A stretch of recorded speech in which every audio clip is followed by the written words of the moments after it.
Hello friends, welcome to biology for all. आज इस video में हम बात करने वाले हैं स्लेट एनी के बारे में। जैसे कि आप सभी को पता है, slate any actually north east region के लिए एक लेक्चरशिप का एग्ज़ाम होता है, जहां पर अगर आप क्वालिफाई करते हो तो कॉलेज और यूनिवर्सिटी में लेक्चरशिप के लिए आप अप्लाई कर सकते हो। और यहाँ पर ये 7 स्टेट है, ये 7 स्टेट के कैंडिडेट ही यहाँ पर अप्लाई कर सकते हैं। अदर देन नॉर्थ ईस्ट के स्टेट के कैंडिडेट अप्लाई नहीं कर सकते। और जैसे सभी को पता है कि मार्च 2020 में स्लेट होने वाला था, but because of this pandemic ये एग्ज़ाम नहीं हुआ। और रिसेंटली गवर्नमेंट ने एक नोटिस जारी की है, जहां पे बताया गया है कि स्लेट का फॉर्म फिलअप आपके नवंबर के मंथ में होने वाला है, और कौन से डेट में आपका एग्ज़ाम होगा अभी तक अनाउंस नहीं किया है। तो अगर आप लाइफ साइंस के स्टूडेंट हो तो आप सभी को पता होगा कि लाइफ साइंस का सिलेबस बहुत ह्यूज होता है, जहाँ पर आपके बोटनी, जूलॉजी, बायोकेमिस्ट्री, बायोटेक्नोलॉजी सब तरह के मॉड्यूल आ जाते हैं। तो यहाँ पर पॉसिबल नहीं होता कि सारा के सारा मॉड्यूल आप पढ़ सकोगे, कवर कर पाओगे। तो मैंने प्रीवियस 5 ईयर्स के क्वेश्चन पेपर को एनालाइज कर कुछ टॉपिक निकाल कर रखे हैं जो कि फ्रीक्वेंटली आते हैं। तो देखते हैं कौन कौन से टॉपिक है जो कि फ्रीक्वेंटली आने वाले हैं। तो 2015 टू 2019 के क्वेश्चन को एनालाइज करने के बाद ये सब टॉपिक जो कि फ्रीक्वेंटली आते हैं यहाँ पर मैंने मेंशन किया है। तो सेल बायोलॉजी में आप देख सकते हो cell junction, cell organelles, nerve cell and muscle cells के टॉपिक के अंदर में जो क्वेश्चन पड़ता है वो सब फ्रीक्वेंटली आते हैं। और जहाँ पर रेड टिक किया गया है वो बहुत ही ज़्यादा आते हैं, फ्रीक्वेंटली आते ही रहते हैं, एवरी ईयर आते हैं। उसी तरह जेनेटिक्स में ये सब टॉपिक है, genetic disorder, inbreeding, depression, principle of Mendelian inheritance and non Mendelian inheritance, mutations बहुत आते हैं, plant breeding and maternal effect. उसी तरह मोलिकुलर बायोलॉजी जो कि बहुत बड़ा मॉड्यूल है और यहाँ से क्वेश्चन भी बहुत आते हैं।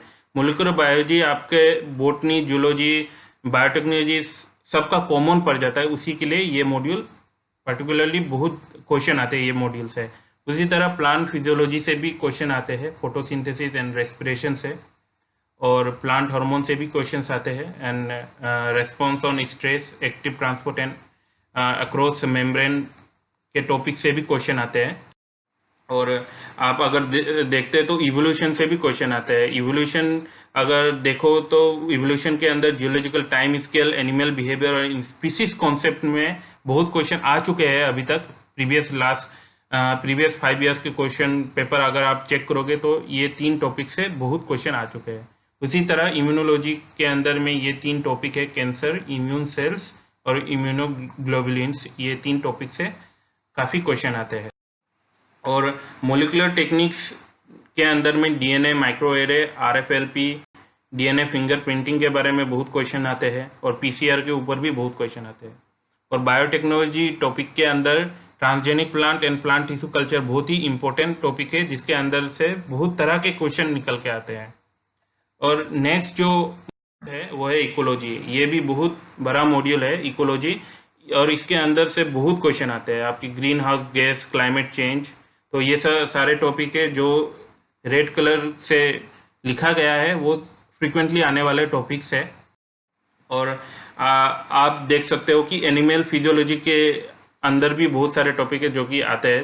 ह्यूमन रिप्रोडक्शन से सबसे ज़्यादा आता है, और ये लिगैंड रिसेप्टर इंटरेक्शन, इसके ऊपर भी क्वेश्चन आते हैं।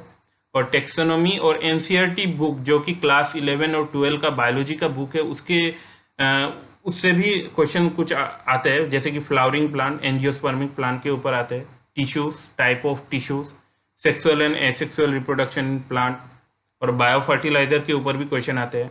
और अगर आप animal developmental biology as a module अपने प्रिपरेशन में रखते हो तो ड्रोसोफिला और सी एलिजेंस के ऊपर भी बहुत क्वेश्चन आते हैं, आप देख सकते हो।